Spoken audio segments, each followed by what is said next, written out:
What's going on there, YouTube? I'm sitting here with my friend Riley. He just topped the Kissimmee Regional. Riley, how was your day? Can't complain, man. Went 7-2. Got 20th. Got the invite. Heck Playing, yeah.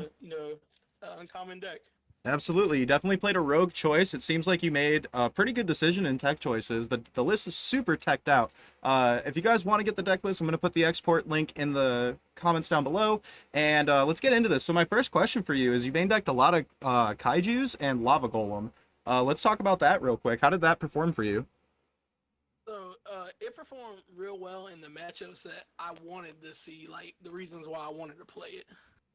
And those matchups was specifically meant for purely and cash, but I ran into no cash all day, believe it or not. I did play one purely player though. Okay, well that's good. So you played against Purely and you didn't see any cash. That's it. Kind of sucks when you make those tech choices, but it seems like that obviously did really well. You went 7-2, right? Yes. Yeah. So that tech choice definitely good. You only played one Lord, I noticed though too. The one Lord, it was enough. It was enough. Like, so I was siding one too because it's a card you don't want to see when you do go second.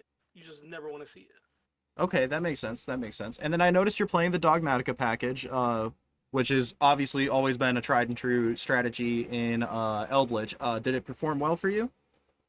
It's a +2 when you don't have pot in your hand. I mean, that's true, right? I noticed that you're also playing the Extrav over Prosperity. You just really preferred having that extra +1.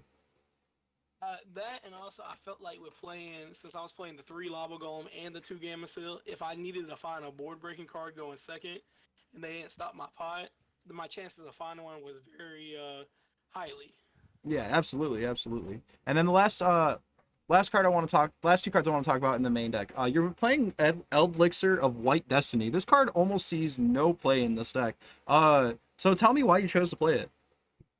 So let me tell you about this card to be real. So I played Eldlich for a good bit now. I Okay. played it for a while, and I always looked at this card. I was like, yo, this card is horrible. And I seen some people use it that was top it, and I was thinking about it, I'm like, in this meta specifically, I'm like, this card seems straight gas. Like dodging Bestials, dodging IDP in the Labyrinth matchup. It seemed very good.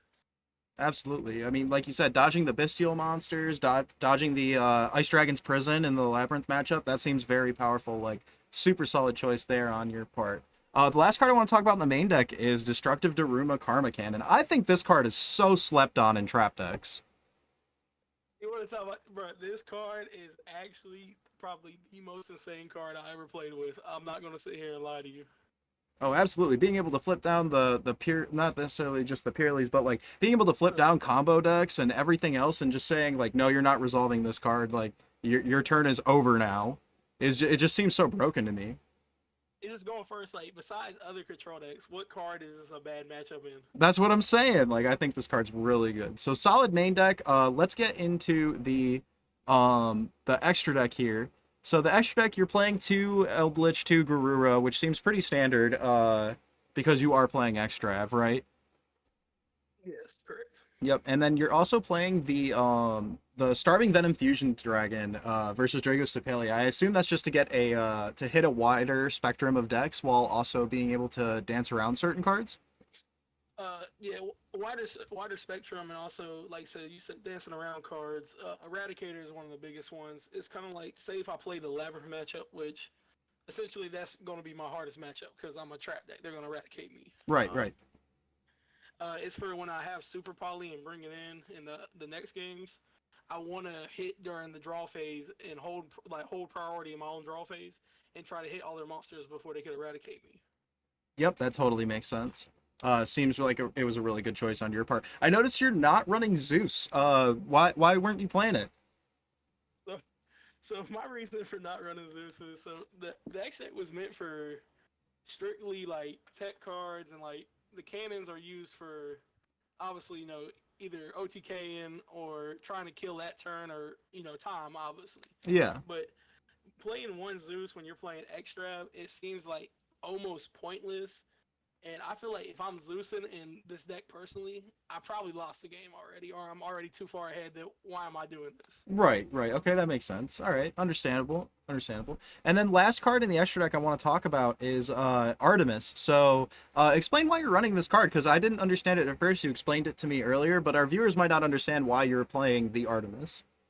So with Artemis is for when you either draw the Ecclesia or have it on field and can't get it to the graveyard, and we only run one Ecclesia, so our Nadir's dead if we don't have it in the deck or graveyard. So it's to get it into the graveyard when we need to. Awesome, man. Awesome. I mean, like that's works so well. So you just normal summon the Ecclesia, you don't use the effect, and then you link it off into the Artemis, and then you Nadir Servant, sending a card like Garura to add her back, draw a card, summon her, grab Dogmatic Punishment, call it a day, right? It's a +1 and a Oh. free Dogmatic punishment. Yeah, it's insane. That's so good. So again, congratulations on getting your invite to this year's nationals. Hope to see you at more events. This deck seemed like it performed for you really well. Also, it seems like the price tag is not super high if a player wanted to pick this up as an entry level into competitive play. So, are there any other shout outs you'd like to make? Man, really just shout out, like, I'm gonna shout out my boy Gores all the time. Oh Because, yeah, thank you. you're the one who you always believed in me, man. To like always telling me that I should go to NAS, I should go to more events and stuff like that. Absolutely.